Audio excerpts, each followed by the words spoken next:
Everybody's raving about the DJI Mobile number 4. They're already at 4 right now. But what if? What if I told you that there is a smartphone gimbal that does exactly the same, has the same payload, the same functions, for cheaper?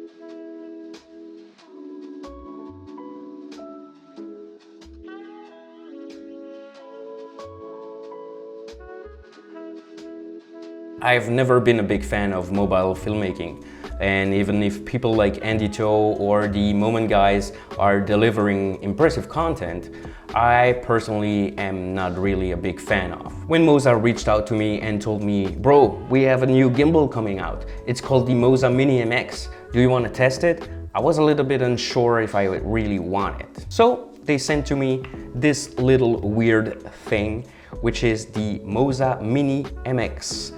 It's a foldable smartphone gimbal. Full disclosure, I am not paid for this video. They sent me the product, but I'm not getting paid for any reviews. So if I think it's trash, I will tell you that it's trash. And if it's good, I will tell you if it's good. But I will tell you the 5 reasons why I personally would consider buying this over any other smartphone gimbals. Reason number 1, it's easy to set up and to use. The first thing you have to do is to unfold it completely.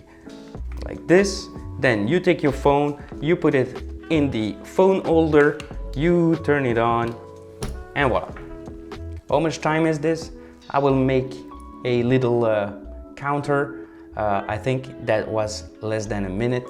The phone holder is big enough to hold your smartphone with its protective case. I'm using the Rhino Shield protection, so it's a little bit bigger and it holds perfectly. The payload is 280 grams, which means that you can also mount some lenses on your case and it will handle it completely perfectly. The form factor makes it that even with a wide-angle lens, you don't block the camera with your motor. The controls are really easy to use, and that's something I am really looking forward to. The function button here is to turn the gimbal on, but if I triple tap on it, it's magic. I go in portrait mode without having to remove my camera, rebalance, put it in portrait mode. It's automatic.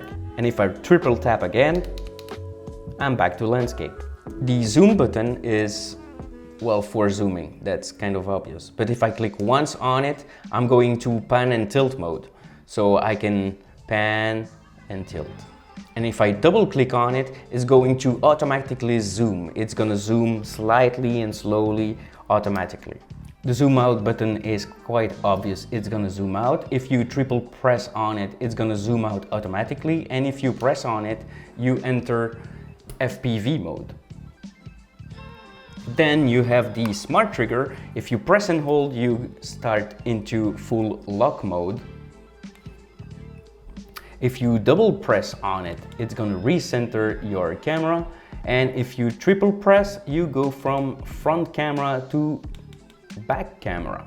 And for those of you who still need more, there is also Inception mode that you access by going into FPV mode, and then you push the joystick left or right.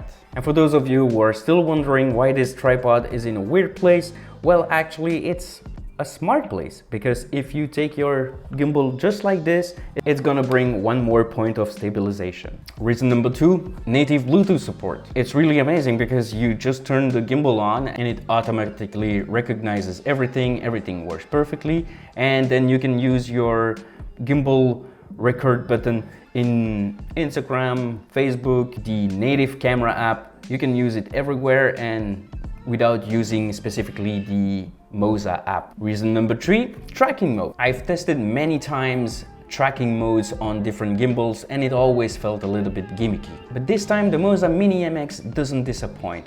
The tracking is very accurate, it stays locked to the subject or even to you, and it's really useful when you're doing some hyperlapses and you want to track an object in your scene. Speaking of hyperlapse, reason number 4, the Moza Mini MX comes with a new app called the Moza Genie, and that app is full of modes and features. You have hyperlapse, time-lapse, slow motion. You can even turn the app into manual mode to get your hands dirty, and you also have zebras, and in addition you also have gesture control. Simply do the peace sign and the app will automatically start recording, and close your fist and it will stop recording. Reason number 5, magic mode. It's probably something I will never use, but if you want something really quick to post on social media, simply select one of the templates and then follow the instruction, film what you need, and the app will automatically edit, put some effects, a background music, and if you want even go deeper, there is a editing software inside the app, so you can do your own transitions, your own effects. And I'll add a bonus point, the price. The Moza Mini MX comes at $89. For $89, you get a powerful tool that comes with all the features you are expecting from a gimbal, with a great battery life, with great stabilization, and that you can take anywhere with you. But what do you think? Are you a mobile filmmaker? Do you have a gimbal to recommend? Make sure to share your thoughts in the comment section down below. If you enjoyed this video, make sure to give it a thumbs up. And if you're new to the channel, make sure to subscribe. There will be another gimbal to review, and I can already tell you that it's for the Canon M50 and small mirrorless cameras, and this time it doesn't disappoint like the Crane M2. But until then, I'm going to pack my bags, I'm going for a week of rest, and I'll see you in the next one. See ya!